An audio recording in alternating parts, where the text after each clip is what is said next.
office landlord Filinvest REIT Corp, controlled by the family of billionaire Mercedes Gotianun, is proceeding with its initial public offering even as food manufacturing giant Del Monte Philippines pulled its IPO due to volatile market conditions.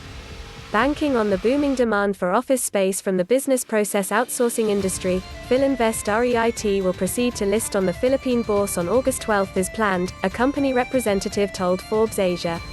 The office landlord planned to raise up to 12.6 billion pesos, $254 million, through the IPO by selling as much as 1.8 billion shares, including an over-allotment option of up to 163.4 million shares, at 7 pesos apiece.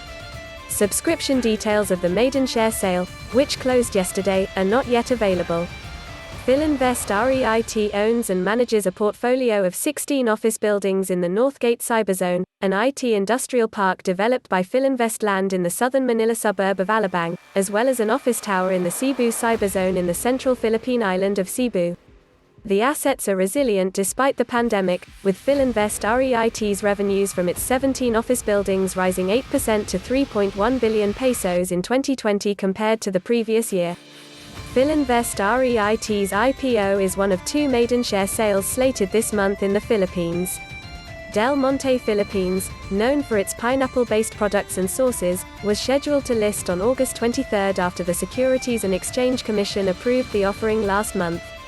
However, with the surge of COVID-19 infections in the Philippines and across the region triggering market volatility in recent weeks, parent Del Monte Pacific said it decided to delay the IPO of Del Monte Philippines.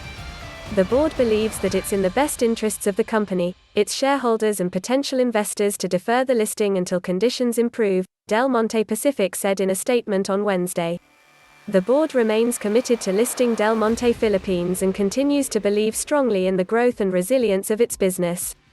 During this time, the company will continue discussions with potential investors and strategic partners that have expressed interest during the IPO process. This is not the first Del Monte Pacific pulled the plug on the IPO of its Philippine subsidiary. In 2018, the company cancelled the maiden share sale, citing adverse market conditions at the time.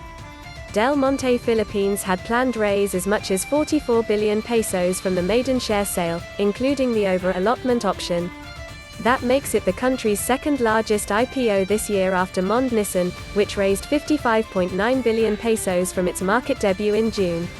The Philippines is seeing an IPO boom this year, with the country's stock exchange recording over 122 billion pesos in capital raised through IPOs and sale of existing shares in the first half of this year, surpassing the 104 billion pesos reported for the entire 2020.